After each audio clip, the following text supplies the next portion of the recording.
to Issues of the Day, where we discuss key issues in the news.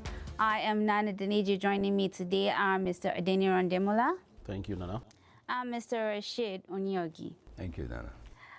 Today's headlines: Presidency says constitutional framework for state police is nearing completion. NERC approves compensation for eligible Band A electricity customers. Dangote Refinery records a preceding test milestone of 700,000 barrels per day, and Nigerian cite poor governance and lack of trust in electoral institutions. On our first story, in Abuja, the presidency says work on the constitutional framework for state police is nearing completion. The announcement was contained in a June 4, 2026 statement by the special advisor to the president on information and strategy. Following a high-level security meeting at the State House, officials said the move is aimed at strengthening security amidst rising concerns over kidnapping and other crimes. Today, I guess I'm going to start with Mr. Onyegi, since he's the new face on the show today. I won't say new face, but I haven't been seeing you for a while, true? Yeah. Okay. For our first story, will the state police improve security across Nigeria? Well, I hope it does, and ordinarily it should. But we don't know what the framework really entails in terms of the draft. When the framework comes out, we have a better idea of how this state police idea is supposed to be structured. But meanwhile, we have certain standards that must be met.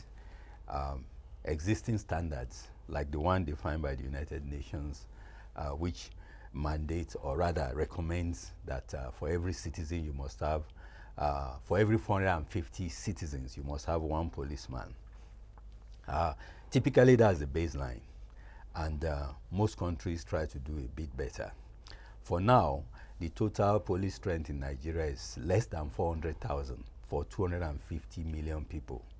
And consistently this has been so.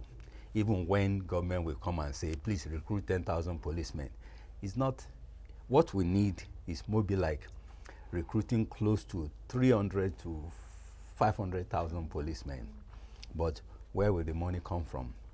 And this will put an extra burden on federal finances. Don't forget that it's the federal government that actually pays the police. Yet these police are also being deployed to protect people in every state. And a report came out several years ago that even out of the 370,000 personnel that we have, 27% is devoted to protecting politicians. Some put the estimate at close to about 40%, which means there's not enough policemen to actually enforce the law.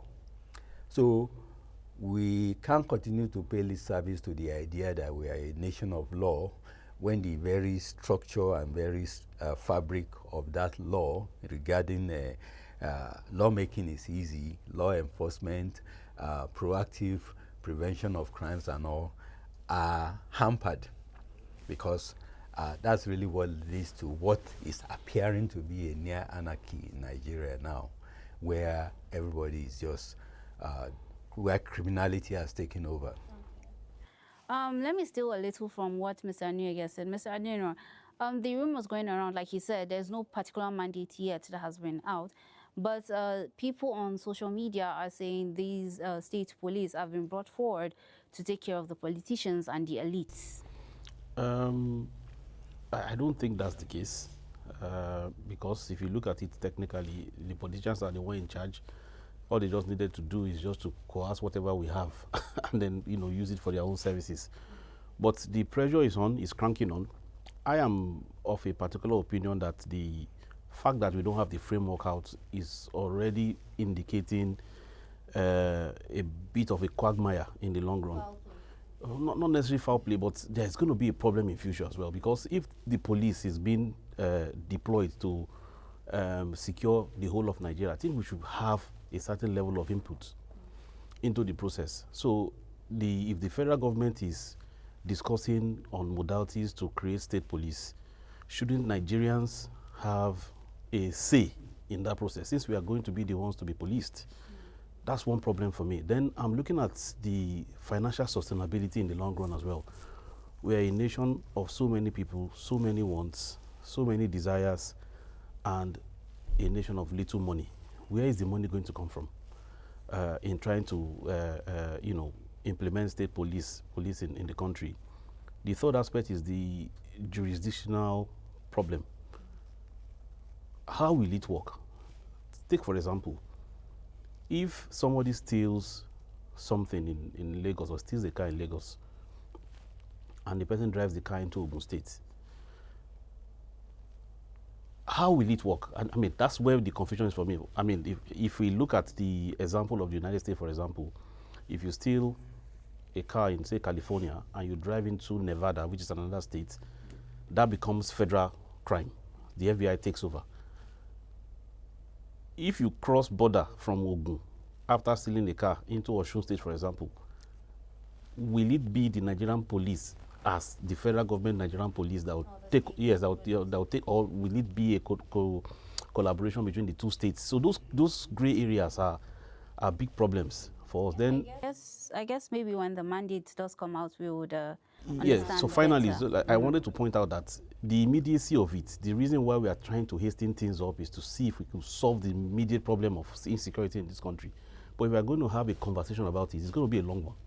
So what I was expecting the federal government to do is to enhance the one we have currently, to improve on what we have, to curb the problems we are currently facing, instead of using the state police. The state police looks a long term, but the immediacy of now, what is the federal government doing?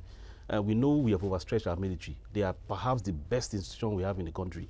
They are the one doing internal security for us. They are the one doing external, protecting our borders. And we are even using them to protect our infrastructure, including the oil installations that we have in the Niger Delta. You know, where is the NSDC in this?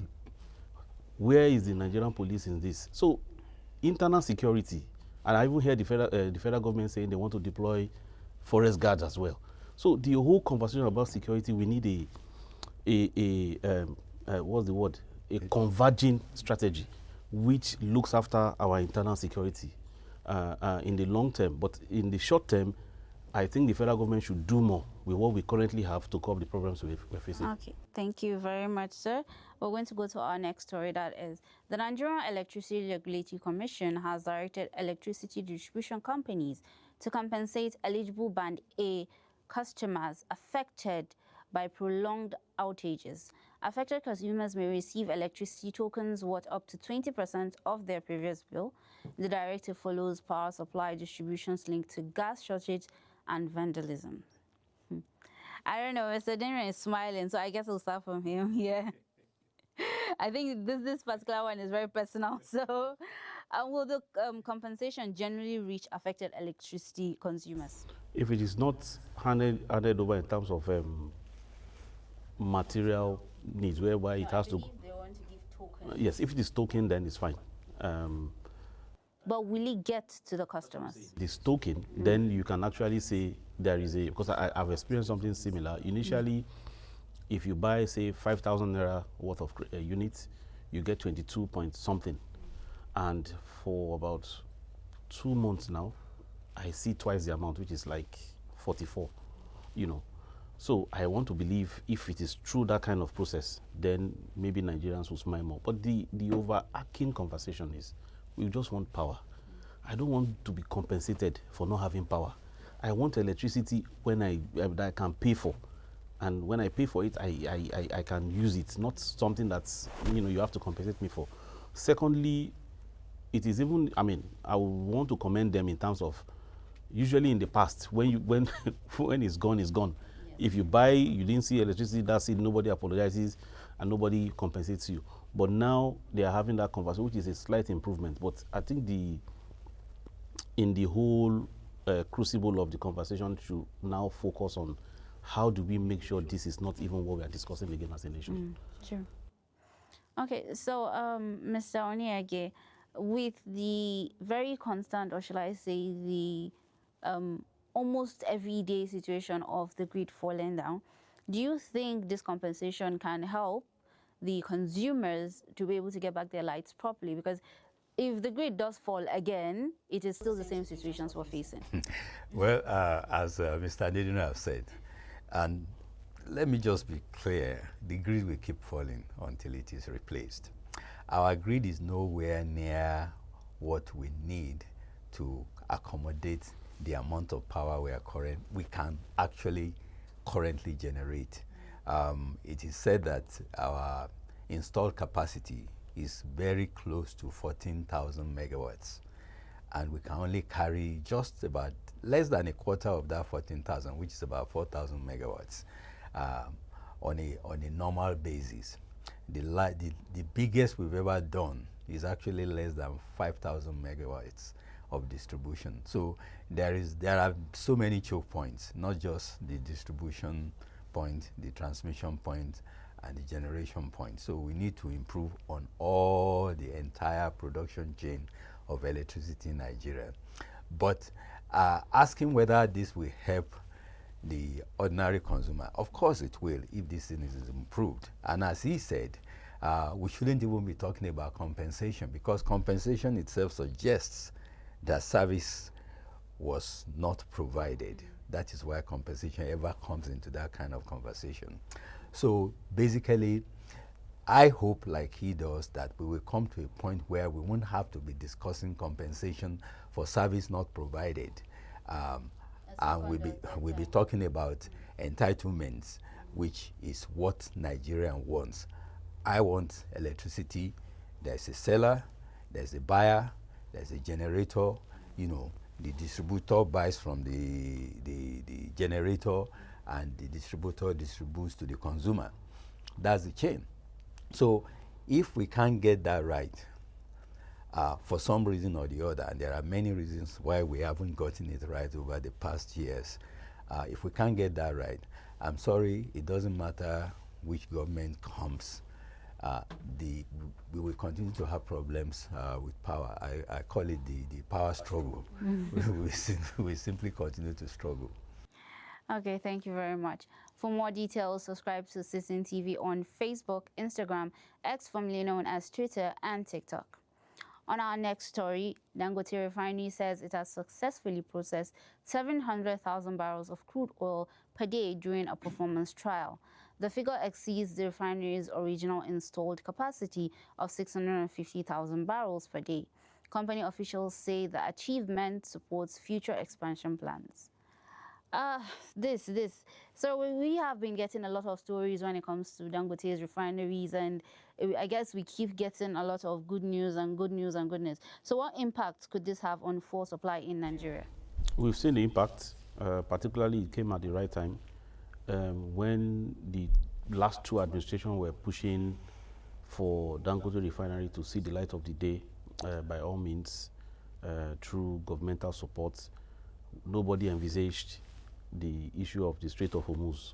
Nobody knew a Donald Trump, a Benjamin Netanyahu, and the Iranians will start a crisis that will affect us. But with the inception of that refinery, we could see that with all the myriad of problems we had in our oil sector over the last 30 years, what Dangote Refinery had come to do is to alleviate the situation for Nigerians, because it looked like a backup plan that we didn't expect, at some point in time that it will come up. So it came up, and so it has improved at least in the aspect of queuing up for petrol.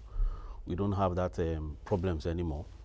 That has gone. It looks like a thing of the past, and so commendably, I must say that looks like a master stroke for Dangote and the Nigerian government in allowing a privately run entity of that magnitude to see the light of the day. Mr. Onyeoki, this question I guess is for other refineries. Do you think Dangote has given people a boost to open other refineries just like how he has? Well, as we speak, there are other refineries going up. So he has actually established the idea in people's mind that Nigeria is a good place to establish a thriving petroleum refinery business. And there's a vertical bandwagon effect that that has on the entire economy itself. I could say this is probably the first time in remembered history of Nigeria where we actually exceeded expectations in terms of production of petroleum resources. Now, Nigeria has a lot, or let me say Dangote has a lot to export. Is actually currently the largest exporter of jet fuel to Europe. You know, if they say Nigeria will find itself in such a position, or a Nigerian company will be in that position, I will argue vehemently that as much as I love Nigeria, I always want to assume that we do have limitations. Now, we have exceeded this limitation, and I hope this will also manifest itself in other industries, not just the petroleum industry as we have it now. Others are coming into the business. Even NNPC has been encouraged to enter into one kind of quasi-privatization agreement with Chinese companies to actually run and manage the government-built refineries to achieve the kind of efficiency that Dangote has exhibited in this in this present situation. I just hope that going down the line, nobody will say we are overproducing. I don't think there should be any situation There as shouldn't such. be. Okay, thank you very much, sir. And on to our last story for today. In Abuja, a respondent in a Citizen TV street survey said poor government performance and decline in trust in electoral institutions are discouraging voter participation. Many called for greater transparency and accountability to rebuild public confidence in elections. This is becoming more and more of a topic now on social media because a lot of people keep saying our votes don't count, our votes don't count, and they don't plan on voting. So what can be done to restore public trust in elections and encourage more Nigerians to vote? That's a straightforward question that deserves a straightforward answer. Honest politicians, you know, because that's a perception problem. People generally believe that when you're in public office in Nigeria, you're there to line your pockets and fleece the nation. That informs the reason why there's a bit of voter apathy and a distrust of the electoral process. However, there are other factors too. I want to say people deserve to be apolitical. It's democratic to be apolitical, to say, you know what, I don't really care. It's the part of democracy, and it's you know, just as it is to be political. Nigerians generally too have, particularly the youth, they have this mindset that once they are selected or preferred or favorite politicians don't actually win, then the system is flawed. That's a perception problem as well, which can be changed, but it is not mandated on the government to help them change that. They are the ones that have to go out to research and do more and find out the truth. Take for example in the last election, general election, where we had a candidate who came third, and everywhere was awash that he was cheated out of the process through INEC. But when the time to go and prove it in court came, and they said the judge and the court was compromised as well. So you are not helping the conversation. If you allege, you must prove. And when it came to the time for them to prove, they shifted the blame onto the entire system. So when it favors you, the system works. But when it doesn't favor you, the system does not work. So that mindset is not healthy for democracy. You must be open-minded. And lastly, I don't think there's a perfect electoral system anywhere. There will always be flaw, and that's why the courts are there to rule.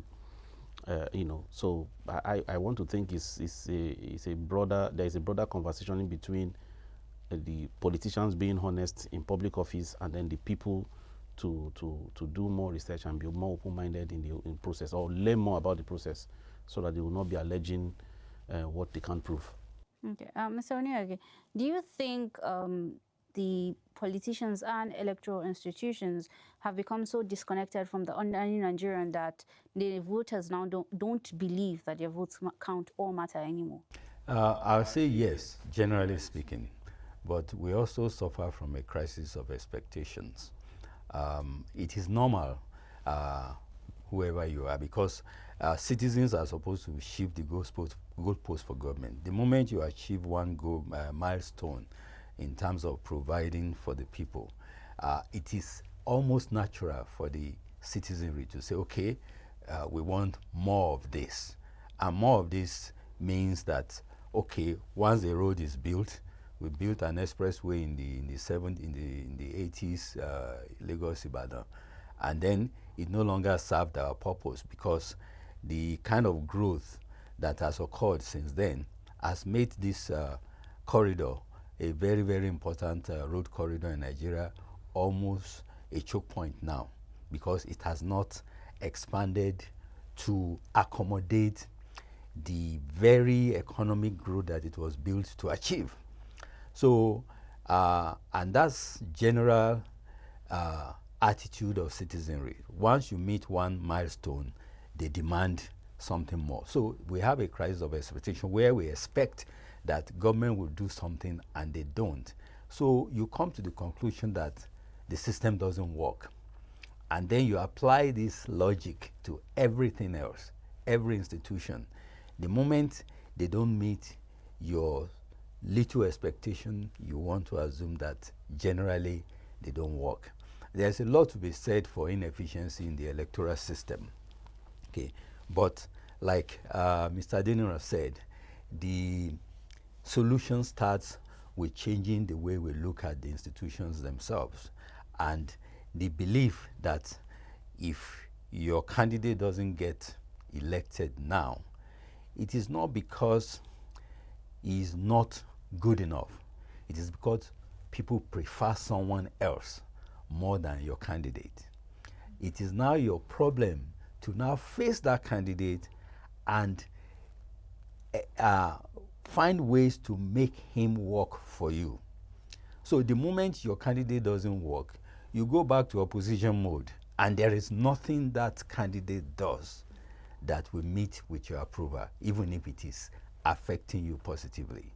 You know, so we stubbornly hold on to this idea that I don't care what he does, I don't care how much success he has achieved, I didn't elect him, therefore there's nothing he can ever do right. It affects you in many ways in which you are not unable to even see opportunity when it comes. And this reinforces your idea that the system itself is broken. So there's a lot that is working in the system, but we refuse to want to see it. We refuse to commend the little that are improving, and we amplify the ones that are not working. And when this kind of perception takes the broader space of narratives, you can be sure that even if things are working, we will come to the conclusion that it is not. Thank you very Just quickly, much, just to quickly add, sorry.